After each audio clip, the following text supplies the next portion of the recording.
नमस्कार दोस्तों, मैं रस्तोगी स्वागत करता हूं आपका एक बार फिर से वी एकेडमिक्स पे। इस वीडियो में हम देखने वाले हैं क्लास 12 की जो हमारा फिजिकल एजुकेशन है उसका हमारा मोस्ट इंपॉर्टेंट क्वेश्चन। ये जो क्वेश्चन है जरूर आने वाला है, इसमें से बहुत सारे क्वेश्चन मैं आपको बताने वाला हूँ, बहुत सारे नहीं लेकिन जो चैप्टर्स के जो मेन इंपॉर्टेंट क्वेश्चन है वो है जो कि आपके कल के बोर्ड एग्जाम में आ सकते हैं, इसकी बहुत ज़्यादा संभावना है। तो चलिए ये शुरू करते हैं हम अपना पहला। तो हम पहला जो चैप्टर हमारा खेलों में योजना, प्लानिंग इन स्पोर्ट्स, तो इसमें देखते हैं हमारा कौन कौन से इंपॉर्टेंट क्वेश्चन है। तो हमारा पहला इंपॉर्टेंट क्वेश्चन है, प्रतियोगिता के दौरान गठित विभिन्न समितियों के नाम लिखिए और उनकी जिम्मेदारियों की व्याख्या कीजिए। यानी जो प्रतियोगिता के दौरान जो समितियां बनाई जाती है उसके बारे में आपको बताना है। अगला आ रहा हमारा नॉकआउट फिक्सचर तैयार करना है। फिक्सचर तो ये मान के चलो ना कि एक तो नॉकआउट टूर्नामेंट क्या है, इसके लाभ लिखने हैं, और एक जो इंपॉर्टेंट क्वेश्चन जो कि फिक्सचर जो है ना आपका वो आके ही रहेगा, एक ना एक क्वेश्चन फिक्सचर के ऊपर जरूर आना है। तो फिक्सचर की आप जरूर तैयारी कर लीजिएगा इस लास्ट मोमेंट पे भी, ठीक है। अगला क्वेश्चन की अगर बात करें, थर्ड क्वेश्चन, तो नॉकआउट और लीग टूर्नामेंट में क्या अंतर है, ठीक है। उसके बाद हमारा चौथा क्वेश्चन आ रहा है, सीडिंग और बाय में क्या अंतर होता है ये आपको बताना है इसमें शामिल। और इसमें आपको नॉकआउट एक फिक्सचर तैयार करना है। आप देख सकते हैं नॉकआउट फिक्सचर तैयार, एक फिक्सचर तो आना फिक्स है, चाहे वो नॉकआउट फिक्सचर हो फिर लीग टूर्नामेंट का फिक्सचर हो, वो आना फिक्स है, ये आप याद रख लीजिएगा। तो ये कुछ क्वेश्चन हो गए जो कि हमारे फर्स्ट चैप्टर से। सेकंड, अगला छठा क्वेश्चन इसका, स्टेयर केस पद्धति के अनुसार लीग आधार पर 12 टीमों का एक फिक्सचर बनाइए और लीग टूर्नामेंट में आप विजेता का फैसला कैसे करेंगे, ये आपको बनाना है। ये जो फर्स्ट चैप्टर के जितने भी इंपॉर्टेंट क्वेश्चन है इन सबके आंसर यानी नोट्स के रूप में हमने ऑलरेडी अपना क्या कहते हैं कि उस पर हमने अपने वीडियो पे अपलोड कर रखा है हमारे चैनल पे, तो उस वीडियो को आप जरूर देखिएगा। और मैं चैप्टर वाइज इस वीडियो की लिंक आपको डिस्क्रिप्शन में मिल जाएगी आपको, ठीक है। तो ये हमारा हो गया फर्स्ट चैप्टर। अब सेकंड चैप्टर की बात करें तो खेल एवं पोषण, ठीक है, खेल एवं पोषण। तो इसमें देखते हैं कौन कौन से इंपॉर्टेंट क्वेश्चन आ रहे हैं। तो हमारा पहला इंपॉर्टेंट क्वेश्चन है, माइक्रो न्यूट्रिएंट्स से आप क्या समझते हैं और किसी के स्रोत या भूमिका के आधार पर 2 स्थूल पोषक तत्व बताइए। यानी माइक्रो न्यूट्रिएंट्स क्या है, देखो एक तो ये क्वेश्चन है, दूसरा एक और क्वेश्चन आता है कि माइक्रो एंड मैक्रो न्यूट्रिएंट्स में अंतर बताना। तो ये क्वेश्चन आप जरूर कर लीजिएगा, वो सब हमने नोट्स में ऑलरेडी करा रखा है। दूसरा क्वेश्चन हमारा, संतुलित आहार को बताइए, परिभाषित कीजिए और इसकी 4 सूक्ष्म तत्वों की व्याख्या कीजिए। जो संतुलित आहार के जो 4 सूक्ष्म तत्व हैं उनकी व्याख्या आपको करनी है, ठीक है। अगला क्वेश्चन हमारा, हमारे शरीर में प्रोटीन और वसा के क्या कार्य है उसको बताना है आपको। शरीर में जो हमारा प्रोटीन है और वसा है उसके क्या कार्य होते हैं वो आपको इस अगले क्वेश्चन में जो कि हम पूछ रहे बताना है। विटामिन से आप क्या समझते हैं, हमारा चौथा क्वेश्चन है, विटामिन से आप क्या समझते हैं। और जल में घुलनशील तथा वसा के बारे में संक्षेप से समझाइए, जो कि ऐसे विटामिन के बारे में बताना जो कि जल में आसानी से घुल सकता है। Explain brief about the water soluble and fat soluble vitamin, जो वसा और वाटर में घुल सकता है उसके बारे में आपको बताना है। पांचवा क्वेश्चन हमारा, डाइटिंग किसे कहते हैं, आहार विहार से संबंधित विभिन्न हानियों के लाभ लिखिए। यानी what is the dieting, write down the various disadvantage related to the dieting के डिसएडवांटेज क्या है वो आपको इसमें बताने हैं। छठा क्वेश्चन हमारा, भोजन से संबंधित विभिन्न मिथ बताने हैं। Right down the different myth about the food से रिलेटेड कुछ मिथ होते हैं वो आपको बताना है। ये भी हमने सारा जो भी आपको बता रहा हूँ ना इंपॉर्टेंट क्वेश्चन सारे आपको हमारे वीडियो में ऑलरेडी हमने करा रखे हैं, तो उस वीडियो को आप जरूर देख के जाइए। हमारे जो प्ले लिस्ट है फिजिकल एजुकेशन की उसको जरूर देख के जाइएगा। और इंपॉर्टेंट क्वेश्चन हमने MCQ ऑलरेडी करा रखा है तो वो भी आप जरूर देख लीजिएगा। तीसरा हमारा चैप्टर आ रहा है, योगा और जीवन शैली लाइफ। तो ये देखते हैं इसके इंपॉर्टेंट क्वेश्चन। पहला क्वेश्चन आ रहा है, सामान्य जीवन शैली से जुड़ी बीमारियों की रोकथाम में योग की क्या भूमिका, ये आपको बताना है। Explain the role of the yoga in the preventing common lifestyle disease, ये आपको इस बारे में बताना है। व्हाट इज द अस्थमा क्या है, इसकी किसी एक आसन की व्याख्या कीजिए जिससे अस्थमा का निवारण किया जा सकता है। यानी explain one asana which can be helpful to preventing the asthma. समझ गए। तो ये हमारा अगला क्वेश्चन। अब बात करें थर्ड क्वेश्चन के हमारे, तो उच्च रक्तचाप में लाभकारी आसनों के नाम बताइए और समझाइए उनमें से किसी एक की प्रक्रिया और उसके लाभ और मतभेद। Write down the name of the asanas which are beneficial in high blood, ठीक है। Explain the procedure benefits and ये आपको बताने हैं इसकी यानी लाभ क्या है, प्रक्रिया क्या है, उसके मतभेद क्या हो सकते हैं, ये आपको इस चैप्टर में इस क्वेश्चन में बताने हैं।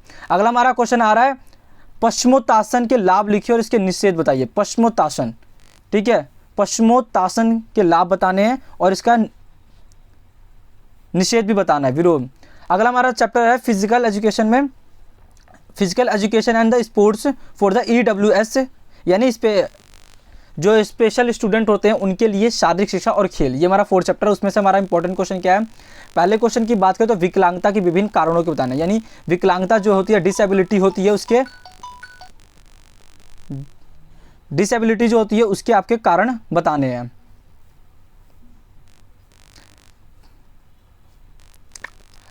अगला क्वेश्चन हमारा है संवेदी संक्रमण विकार SPD के लक्षणों को लिखिए और इसकी व्याख्या करनी है, ठीक है।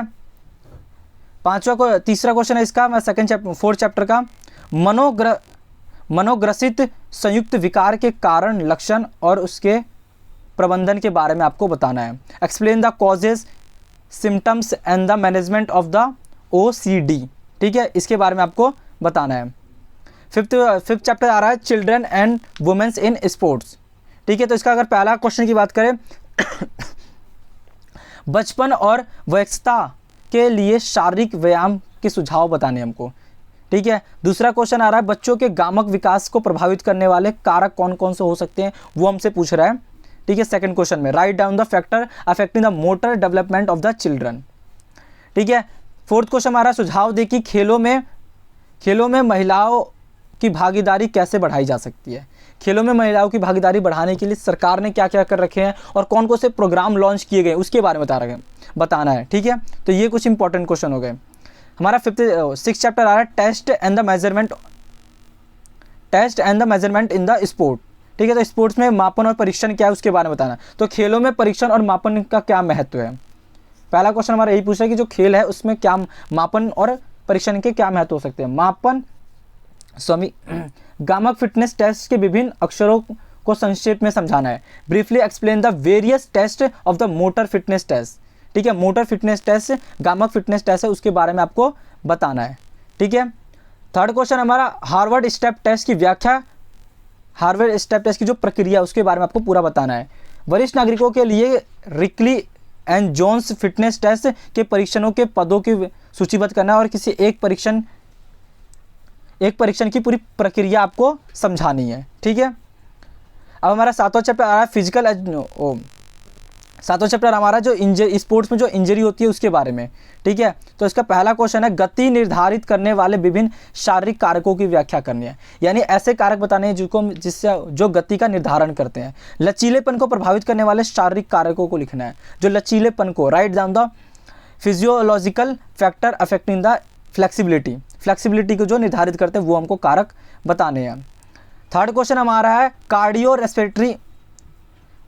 रेस्पिरेटरी सिस्टम पर व्याख्या कीजिए और इसके दीर्घकालीन प्रभाव बताने हैं। Right down the long term effects of exercise on the cardio respiratory system.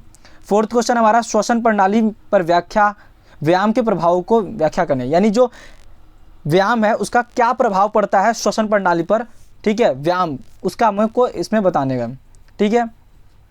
5th question हमारा खेलों में चोट का निवारण और उपाय, जो खेल के दौरान जो हमको चोट लगते हैं उसके बारे में बताना है, उसके निवारण कैसे कर सकते हैं।